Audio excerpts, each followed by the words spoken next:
సంబరాల ఏటిగట్టు movie ఆగిపోయిందా? Budget సమస్యలే కారణమా? మెగా మేనలుడు సాయి దుర్గ తేజ్ మరక మూవీపై కాన్సన్ట్రేట్ చేశాడా? అసలు ఏం జరుగుతోంది? విరూపాక్ష తర్వాత మెగా మేనలుడు ఏ మూవీతో రాబోతున్నారు? ఫుల్ డీటెయిల్స్ చూసేద్దామా? మెగా మేనలుడు సాయి దుర్గ తేజ్ విరూపాక్ష లాంటి సూపర్ హిట్ మూవీ తర్వాత నటిస్తున్న సినిమా సంబరాల ఏటిగట్టు. రోహిత్ కేపీ ఈ సినిమాతో దర్శకుడిగా పరిచయం అవుతున్నారు. ప్రైమ్ షో ఎంటర్టైన్మెంట్ నిర్మిస్తున్న ఈ సినిమాలో తేజ్కి హీరోయిన్ గా ఐశ్వర్య లక్ష్మి నటిస్తోంది. సాయి కుమార్, జగపతి బాబు కీలక పాత్రల్లో కనిపిస్తున్నారు. ఇప్పటి వరకు ఈ సినిమా నుంచి విడుదలైన పోస్టర్లు, గ్లిమ్స్ మంచి రెస్పాన్స్ సొంతం చేసుకున్నాయి. గతంలో ఎప్పుడూ లేనంతగా ఈ సినిమా కోసం కష్టపడ్డాడు తేజ్. రీసెంట్గా వచ్చిన గ్లిమ్స్లో బాడీ పెంచి వైల్డ్గా కనిపించాడు. వాస్తవానికి అనుకున్న ప్రకారం షూటింగ్ జరుగుంటే ఇప్పటికీ ఈ మూవీ థియేటర్లోకి రావాలి. కానీ అనుకోని కారణాలతో వాయిదా పడుతూ వస్తోంది. ఈ మధ్య బడ్జెట్ సమస్యలు పెరిగాయని, అందుకే మేకర్లు చేతులు ఎత్తేశారనే వార్తలు వచ్చాయి. ఓ దశలో సినిమా ఆగిపోయిందని కూడా అన్నారు. కానీ అవన్నీ రూమర్లు మాత్రమే అంటూ షూటింగ్ అప్డేట్ షేర్ చేశారు మేకర్స్.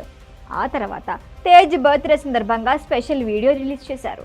కులాల మధ్య కొట్లాట్ల బ్యాక్ డ్రాప్లో రాబోతున్న సంబరాల ఏటుగట్టుపై మరొకసారి రూమర్లు వస్తున్నాయి. ఈ సినిమా షూటింగ్కి మళ్ళీ బ్రేక్ పడిందని, సాయి దుర్గ తేజ్ 2021లో వచ్చిన రిపబ్లికన్ మూవీ సీక్వెల్ రిపబ్లిక్ 2పై ఫోకస్ చేశారని అన్నారు. దీంతో మరొకసారి తేజ్ టీం క్లారిటీ ఇవ్వాల్సి వచ్చింది. ప్రస్తుతం సాయి దుర్గ తేజ్ ఫోకస్ మొత్తం సంబరాల ఏటిగట్టుపైనే ఉందని, మరొక మూవీపై కాన్సన్ట్రేట్ చేయటం లేదన్నారు. కొత్త ప్రాజెక్టులు సైన్ చేస్తే అఫీషియల్గా చెబుతాం, ఇలాంటి రూమర్లు నమ్మొద్దు అంటూ క్లారిటీ ఇచ్చారు. దీంతో సంబరాల ఏటిగట్టు ఆగలేదని మరొకసారి కన్ఫర్మ్ అయింది. ఈ చిత్రంలో సాయి దుర్గ తేజ్ రోల్ చాలా పవర్ఫుల్గా ఉంటుందని టాక్. ఆ మధ్య అసుర ఆగమనం అని రిలీజ్ చేసిన వీడియోతో ఈ క్లారిటీ వచ్చేసింది. ఇప్పటికే మేజర్ పార్ట్ షూటింగ్ పూర్తయింది. మరొక షెడ్యూల్ పెండింగ్ ఉంది. 2026 ఆరంభంలో మూవీ రిలీజ్ చేసేందుకు ప్లాన్ చేస్తున్నారు మేకర్స్. మరి విరూపాక్ష లాంటి బిగ్గెస్ట్ హిట్ తర్వాత పాన్ ఇండియా లెవెల్లో రాబోతున్న సంబరాల ఏటుగట్టు సాయి దుర్గ తేజ్కి ఎలాంటి రిజల్ట్ ఇస్తుందో వెయిట్ అండ్ సీ.